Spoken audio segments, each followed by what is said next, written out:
mbokk yi on s'est beaucoup battu pour un projet te projet boobu mooy sauver le Sénégal ay at juróom-ñeenti at ñuy xeex joxuñu nit xaalis.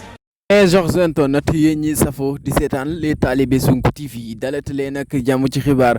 Ousmane Sonko ak wér gi yaramam ginnaaw ñu andi leen ci ay dernières nouvelles yi nga xam si nag moom la ñu am ci moom mii di Ousmane Sonko réanimation bi nga xamante ne si ne nag nekk na fa ba instant bii ñuy wax ak yéen moom mii di Ousmane Sonko nag réanimation bu mu nekkoon nag nelaw ba mu nelawoon nag instant bi nag yeewu na xibaar boobu ñoo ngi ko jëlee ci AGT News moom mooy nag di Ousmane Sonko nag yeew bi mu yeewu nag ma nga fële rek ci réanimation ba tey jóge gu fa ñu teg fa nag li nga xam se ne moo di ay garde corps ay policier ak li nga xam se ne moo di ay médecin saa suñu rek ñuy toppatoo li nga xam se nag moom moo di wér gi yaramam moom mii di Ousmane Sonko sax moom ci ab grève de la faim la nekk nag ba tey jii daal di ko amal rek ndax résistance bi nga xam se nag moo ngi koy woote woy leen di abonné di like di partager.